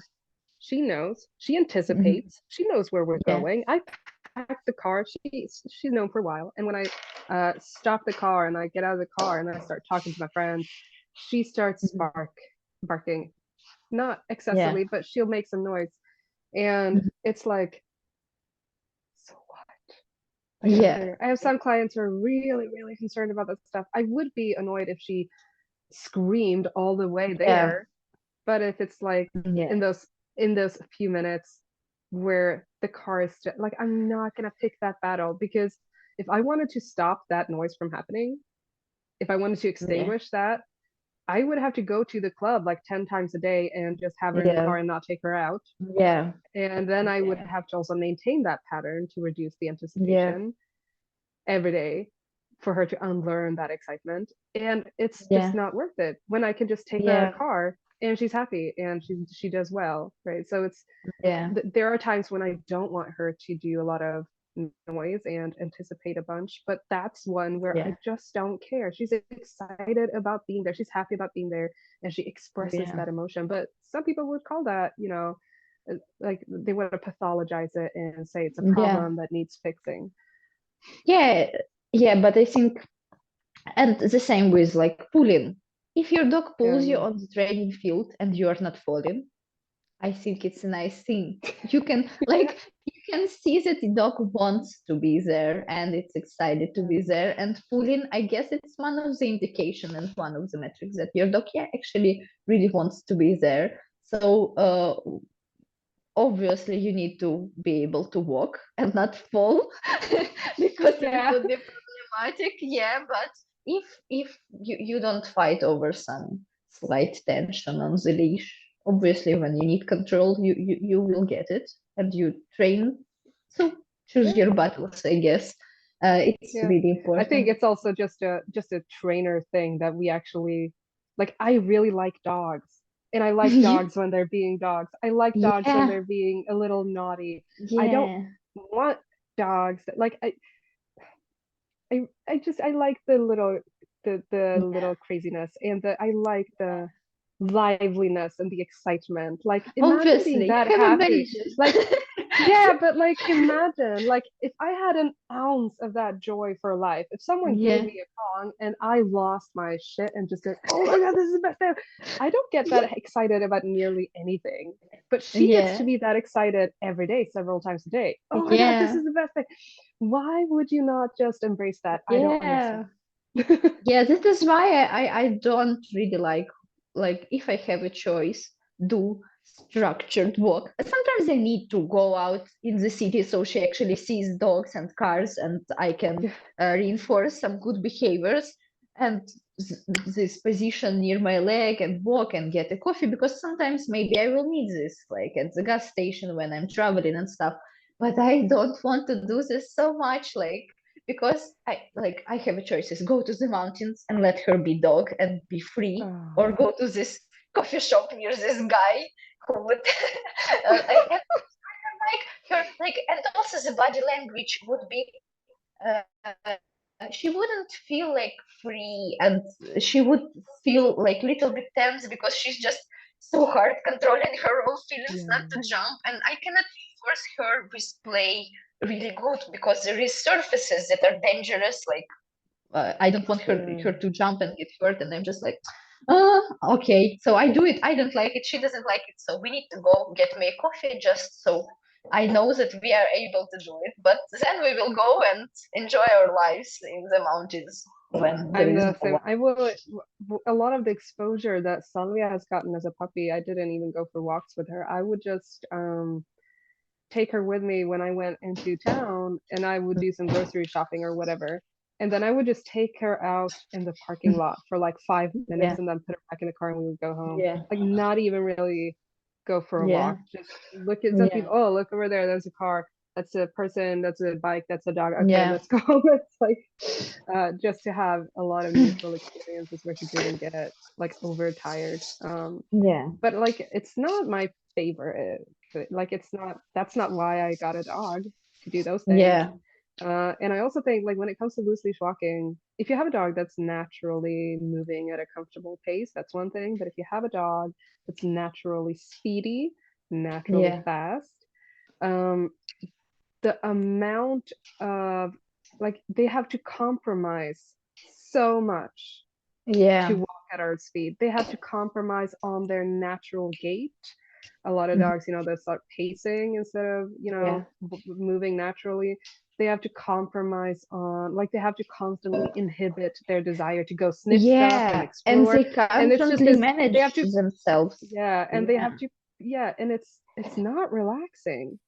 Like, it's like going through, like, imagine going through like a carnival or like a fair or something and yeah, you're like seeing like all of this delicious baked goods over there and yeah, there's a roller coaster over there and there's a friend from high school over there that you want to go say hi to, but you can't do any of that because you have to stay within 2 meters of your friend who moves at a snail's pace and yeah, you're not gonna get to do anything. You're just gonna walk through this. You're just gonna go there and back yeah. home, actually. Like, how is that Yeah. fulfilling? That's only just frustrating, and I don't Now want I to do understand it. dogs who redirect. I would kill this friend.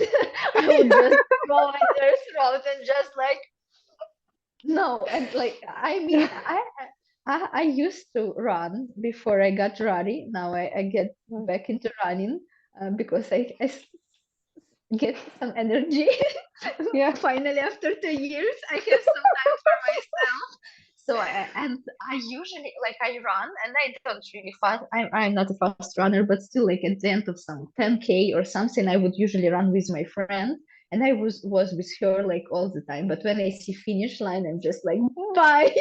And I'm emotional. And I just see this finish line. I'm just like, okay. And it happens to time when I just left her. She was walking with me all the way. I'm just like, no, bye. I'm sprinting to this finish line like a chef and everything. And like, and how they stay with us, and still it's really a miracle. And I usually now tell my like people, they assume the dog would do the stuff they want, and when it doesn't, they surprised. And I'm just like, no, every time dogs comes to you, it's a miracle. You need Yeah. to treat it as such, and if you do, it will become your reality. But still, like, a puppy all do this, but people just like, Yeah. okay, we good. And then just like its teenage years started and it suddenly doesn't do it. It disrespects me. And I don't know if you have this on like English dog training media, but like, but we have like this teenage years of dog will come and this Yeah. puberty of dogs, and it's so much. But I'm just like, you just stopped reinforcing, and Yeah. dog just got more desires and you stopped Yeah, reinforcing. they kick it, they get their instincts and they start to come into who and learn who they are because they have to learn to be in the world again. It's not weird Yeah, that they get a little distracted. I mean,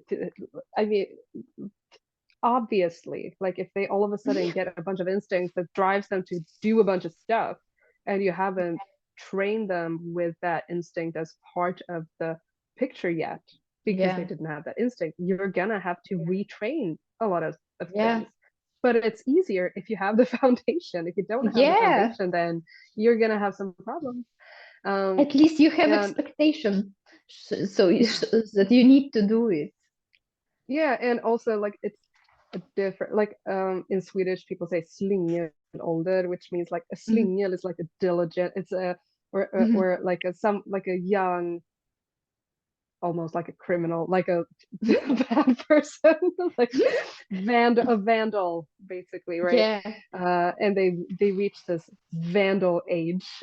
yeah, And it's like, 100%. okay, and you can come into it with either this mindset again of I'm going to enforce everything, Yeah, or you can come in with the mindset of I'm going to support my dog through and show them how yeah, to live in this world with all of their instincts that they have. yeah, yeah, and then you will get incredible results. And if you Yeah. don't let those bad behaviors happen too often, because people Yeah. usually do it, expect Oh something, gosh. and then it's just like, why? Because it's a dog, he will do it. You just need to expect it and try to do everything so it's not happening. If it's happening, okay, you just, but like for me, it's so much about human mentality, just like wrong expectations. Yeah. And it's hard to manage those. I think it's the hardest thing. A Like friend of mine said, yeah, a friend of mine said that they wish that they could just take all of the teenage dogs in the country and just put them in like teenage camp far away from everything, up in the woods of northern Sweden, when no one would bug them and no one would tell them no, and they would just be free and yeah, get to be dogs for that period of time and come yeah, into their own and not develop any bad habits, yeah, and like stopping them from being from establishing bad patterns, yeah, but also allowing them to be dogs and like just not take the battles, not expose them to stuff that they yeah, can't handle, and then just yeah. send them back home when the worst of it is over. Because for Yeah, that period of time, you don't have to do a lot of exposure or like yeah, socialization. You don't. There's no need for it, and you don't need to like pick every battle. You can just yeah, manage your dog through the yeah, teenage stuff and prevent bad habits yeah, from getting established, because they will establish very quickly. If they happen, it can be really problematic. um, but if you are kind of on top of it and ahead of it, and you know that you yeah, don't have to, you know, this is not the time to teach your dog, yeah, loose leash walking in crowded yeah, areas. You're just yeah, gonna hate your dog if that's what yeah, you're gonna try to do. yeah. And I was also thinking about, we are talking with my trainer, and I told her about you and your dog, and how you and we just were a little bit just like, oh, there is so much space, and but still you have a lot of distractions like woods and rabbits and stuff, and a lot of instinct and desire. But still, and she just talked about experience how she trained some dogs like puppies, and just socialize them and stuff. But then it was winter, and they just mostly were inside, training inside. And contrary to popular belief, when they walked out, they did solid base. When they walked out, they were just super nice dogs, and not because they just matured. And people don't believe that if you they think that, oh no, it's a problem, I need to tackle it right now in this most extreme situation. Actually, it would work if you do solid base, and then when the dog is mature and capable of self-control and knows and has connection with you, then you walked out in the world and you're just surprised. And Yeah. And it's, I think, for in terms of socialization,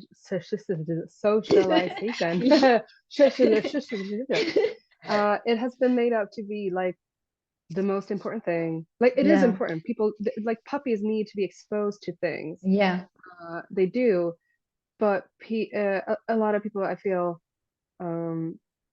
like the way it is done is not always good for the puppy. yeah, And I see a lot of people do it in a way that's kind of overwhelming. It's too much.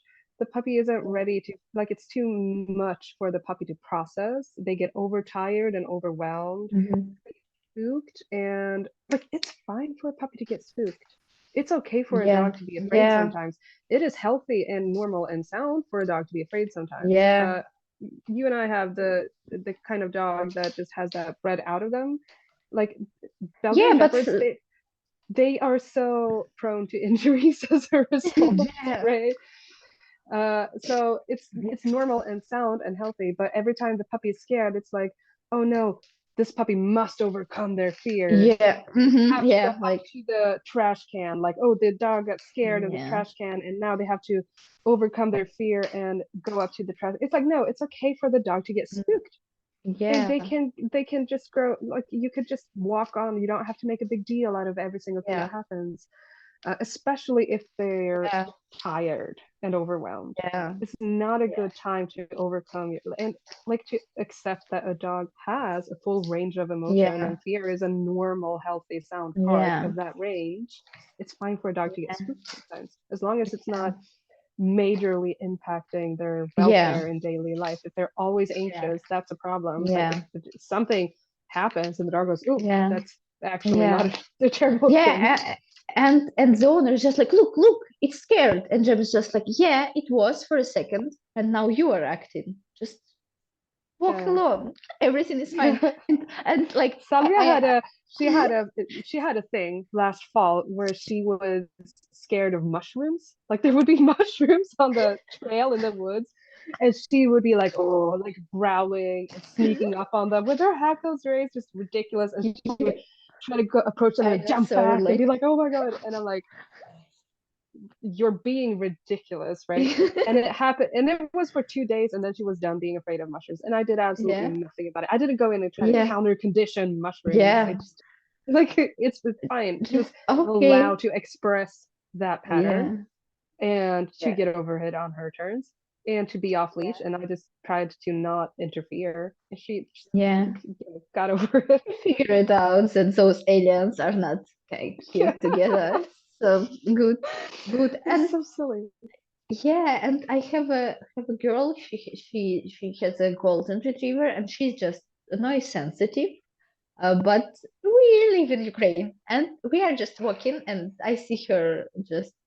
People are also noise sensitive now, and there is Mm. some sound like explosion. I don't think it was explosion because here we don't get this, but something was not right, and the dog got spooked, and we got spooked, and she's like, "Look, she's terrified." I said, "Like, do you?" She, yes, and I am also. It's okay. Now we just Yeah. take a breath and continue walk. And the dog was okay, but the girl wasn't, like, for some time. Yeah. And we just like, okay, it's It's not about the dog. Everything is good. It's normal to be afraid. We're all afraid of these sounds and will be for years. Like, Yeah, and and I think those like experience help us understand dogs and how they see this situation. yeah, and to just there's this. It's also like a social media narrative. I feel like that you should do all of this confidence building with your dog, and you Yeah. need to like any fear or any emotion almost that's not just neutral or happy is Yeah. bad. It's the same thing. The dog is not allowed to display any resource guarding. They're not Yeah. allowed to want to have their food for themselves even, or Yeah. they're not allowed to, like, if a dog barks at them, they're not even allowed to bark back because that means they're Yeah. reactive, or Yeah. and it's like they it's an animal, right? It's a Yeah. living being, and they are gonna have emotions, and it's Yeah. not like it's fine to just let It's not them pathology. express that. Yeah. Yeah, it's not pathology. It's just getting a little bit spooked. I got spooked sometimes as a child. I was scared by some things because I was a child, and most kids get a little bit spooked sometimes by things, Yeah. and then they get over it and they're fine. Like Yeah. if it's at a reasonable level, not if it's a traumatic level, Yeah. but Yeah. for it's such a normal thing to get a little bit scared. And for socialization, we don't have to like push our dogs in the direction of the Yeah. things that they're scared of. Yeah. And constantly push them. So you don't need to have this experience 24/7. And also Yeah. had those guys asking like, we are now socializing our puppy. Do we need to drive a bus with this puppy? I was like, are you planning driving a bus with this puppy in future? She's just like, no, we have a car. Like, why then you need to drive a public bus with this dog? Like, if you want Yeah, and to, also you can, but does it vital socialization for your dog to drive a public transport right now at this stage? Why? Okay, you can do it, but it's not like your dog would miss some important lesson on life if it doesn't experience yeah, and bus. if you spend I was quite limiting in where I brought Salvia when she was little because she would get tired fast, and she would just, get over aroused. I don't like the word over aroused. I I think don't it's some like over aroused because every problem yeah, is just because the dog is over aroused. over aroused. But she would she would go a little bit nuts, right? She would get tired, Yeah, overstimulated, and just and I think so. I just didn't, I made sure to bring her to places that she could handle, and then we yeah, went home before she went crazy. yeah, And now she can go to those places just yeah, fine because it's not about practicing being on a bus. yeah, It's about practicing being in the right headspace, practice yeah, being calm. And once you've established those patterns enough and yeah, you strengthen that behavior, the dog is yeah, going to be able to do it even if they're on a bus, even if they've never yeah, been on a bus before. And they're going to be able to do it at a restaurant. But if you go to the restaurant or you go on the bus and your dog has a freak out there, yeah. now your dog has learned to freak out on the bus. And now your dog has learned And to freak out freak in the everywhere. cafe. Yeah. Yeah, So if you do too much of the yeah, socialization or the exposure, it just causes a bunch of problems. But if you just yeah, let the dog mature a little bit yeah, away from all the excitement all the time, yeah, um, they'll be able to handle it later. Maybe. It's not a yeah, guarantee, maybe. but obviously Yeah. neither If you is do, a socialization. Like it's a genetic thing yeah, again, a lot of it. yeah. Yeah, and also I see it really good with traveling and how like first time we traveled with Rari in like different country and she was just a lot for me. It was FCI actually. It was September, yeah, and it was her first time and she was not engaged with me as I would like that new field, but I just like it's normal, okay, and I did a bunch of work and I didn't even drive her to new places. Like sometimes I did. But then when we got to the like FMBB and she was completely like amazing. And I'm just like, completely with me. And even though so we didn't like drive somewhere, and she never saw as much dogs. How would I imitate this? But she was okay. And the same I think is true for protection, because when I'm happy that we didn't have as much protection when she was a child, child puppy, because Yeah. she didn't have a mental ability to control herself, and we didn't have enough obedience base, because she wouldn't be able to do it. And now when like she's mature and we have a base and strong relationship, and it's so easy, because to come on this field and do stuff, it's still challenging for me, but for her, and it's so nice. And if I continue doing this, or just completely getting her aroused even more and more before I get this base and obedience, I couldn't stop this dog, because this is extreme Yeah. arousal. And how would I um, do this? So it's important to build that solid base before you introduce your dog to this extremely. So we showed it, like, what the drill is. You know that Yeah. you are not too obedient. You know it's okay to bark at the bad guy. You know that Yeah. it's fun for you. It's amazing. But it's then we are going to work and play and do a lot of stuff together. And the same with like for example, release command, like with Aus, and she was super, but she done it like 2 years ago with a person not who is not me, but it still transfers to this extremely arousing situation, because we just did it. So Yeah. yeah, Did you it don't in need to that, did constantly it, do it. yeah, did it in the right order. And also having a genetically talented dog with Yeah, a yeah. clear head and stuff. It's really Yeah, helpful. yeah, yeah. It's what's saving me. I just say it's just like I'm lucky, because she likes to track. She's good at everything.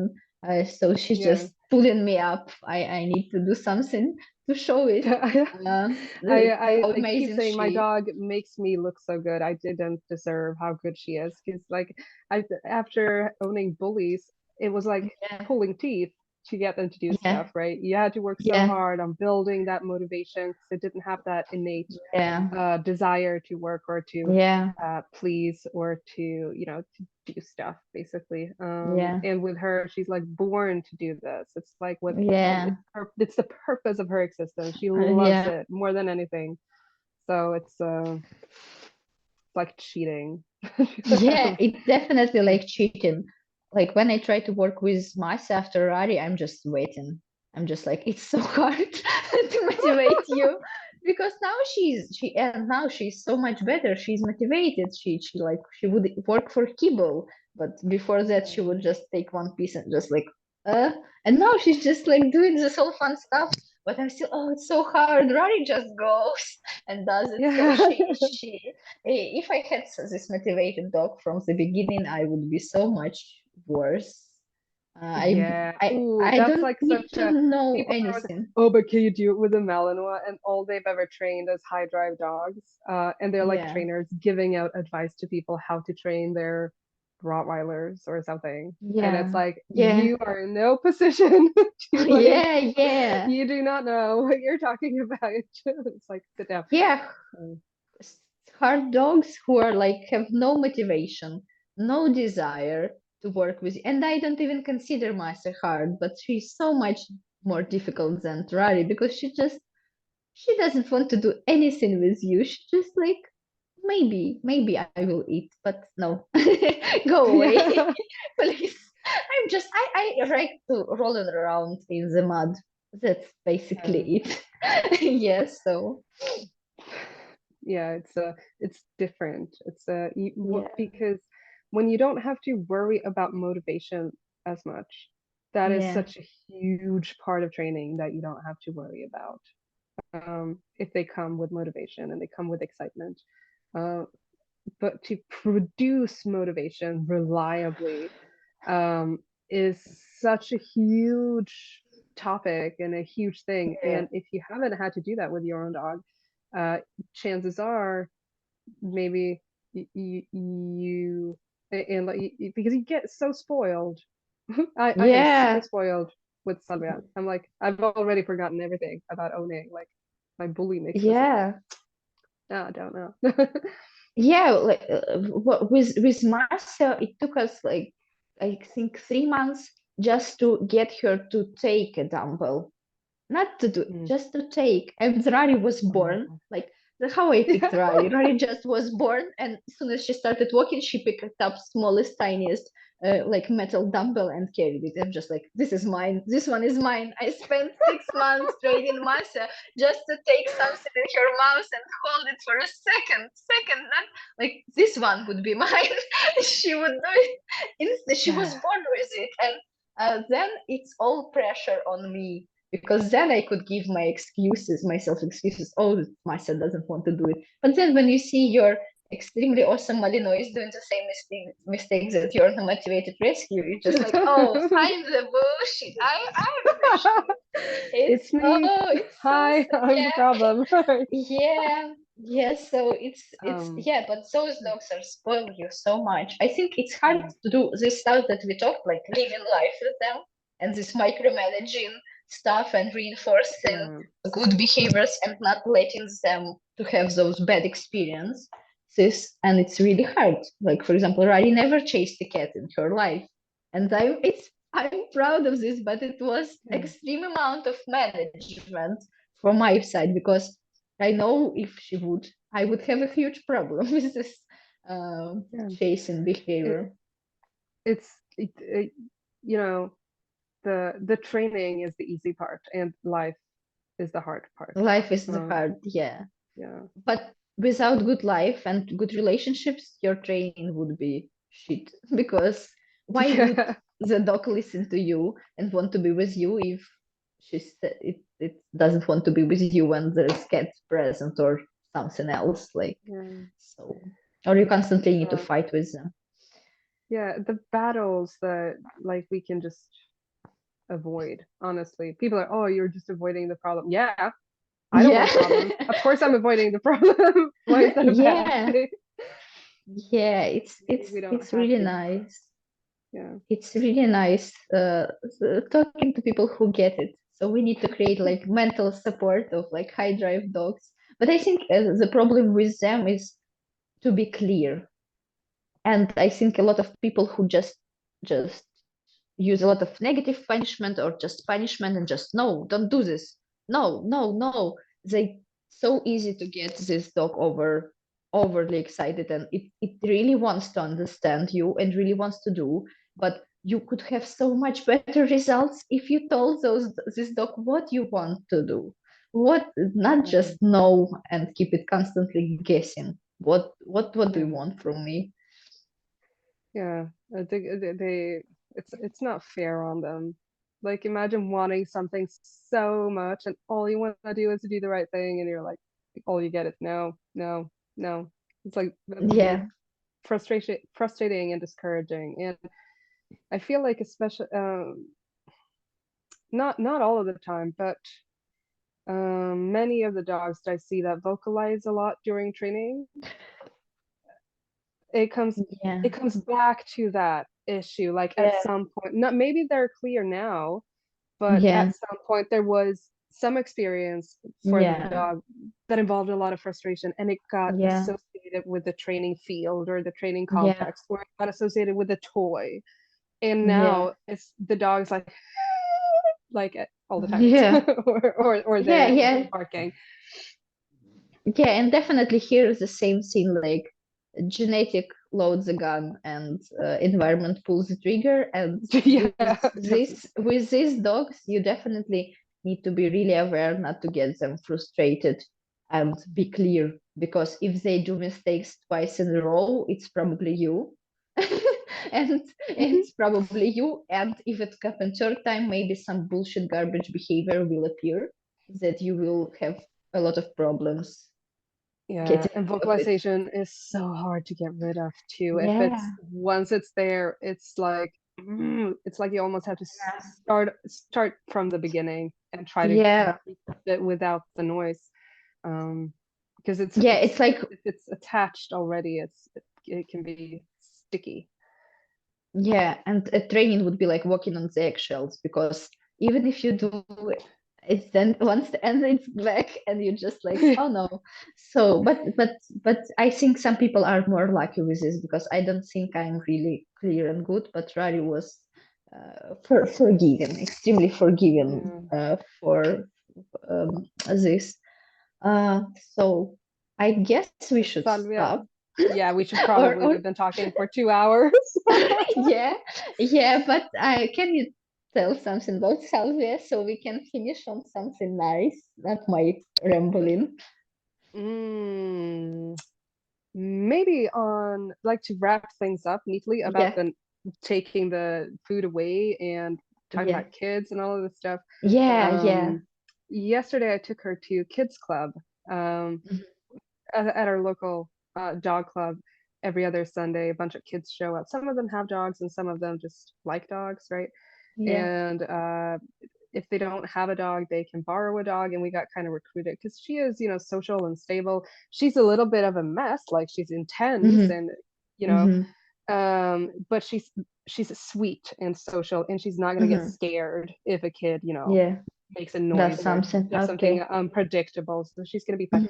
Mm-hmm. And we got paired up with a kid who got a little bit spooked by her initially, Mm-hmm. and she went to Mm-hmm. try to give her a treat and did this like Oh, because she comes yeah, in with her and she a yeah, little child, just a big black dog, and it's coming in yeah. with all of those, she's like, you know and Salvia just absolutely didn't know what to do with that. She's like, "What? Where did the food go? Because I have never done that with Yeah, her. Like, yeah. why are you stealing my food?" And so in that moment, it was like, okay, we need to just manage this and calm it down. And I had to teach this child how to Yeah, give treat and like have your hand still, right? And we yeah, started up with yeah, just okay, put the treat on the ground and she can eat it off the ground, and yeah, to like not be yeah. and not be afraid. But as Basics soon of as she child training. yeah. Yeah. But it was just a matter of like the difference in the child when she learned how to be clear Hmm. and to stand in her space and to direct the dog. And Yeah. this is such a like cool thing for a kid to like say sit, and the dog sits right away really fast. It's Yeah. like, wow, this is the best, like bossing Yeah. this big dog around. So she thought it was really cool. um and but once she got that experience of like, oh right, I can just be steady, and then she was Yeah. steady. There was none of the thing. It was really Yeah. clear with Salvia that I had never done any sort of impulse Yeah. control. Just super confused and pretty frustrated, but it was fine because Yeah. I managed it. But yeah, and they ended up doing like a little obstacle course and taking a little track. And this kid was like, "I want to hold the line," and I was like, "Okay, but she's gonna pull really hard." She was like, "Okay." And I was like, I'm gonna walk behind you and also hold the line because I was just in case you fall over. She did it. It was Yeah. fine. But Super. it was a really cool experience. I think for both Salvia and for the kid to have that little Yeah. learning experience, and to it really showed the difference of how the dogs mirror you. And like if you Yeah. are calm and steady and clear, the dog responds really well. But if you're unclear Yeah. and you're giving mixed signals and you're Yeah. hesitant, they Yeah. go just Yeah. really Hectic. Over yeah, the and top. anxious, like a lot of anxious energy, Anxious. right? Yeah. Yeah. And that is why for me it's so triggering to see a lot of anxious and frustrated dog trainers their dogs. And I doesn't come from place, because I also can be anxious, and I really hate myself when I like this. And but Rari taught me not to be, because you need to just breathe. Because if you are not, it would get so much worse. And so you Yeah, it's just need like to breathe. you need to just stand on the ground in your space and breathe and help your dog through the thing Yeah. right there and And like give think. them clarity. Yeah. Yeah, because they are not capable of thinking. They are thinking, but too fast and guessing. You just Yeah. need to maybe just take a break or something, but not just mental break. Just counting and breathing works. Yeah. Help. Yeah, and Definitely. so this is was super nice. We can talk for a lot of hours, I guess. We have in the We past. we have in the past, so we need to continue this. Yeah. So I will put everything in the description, because Thank you go so much follow for Josephine inviting on me. TikTok. Yeah, it was always a pleasure talking to you. Same to you. Super, So super I fun. I will really enjoyed this. same. I will put everything in the description, and you should definitely follow Josephine everywhere, especially on TikTok, to enjoy toddler and Belgian and her really interesting points on dog training and child training and human communication.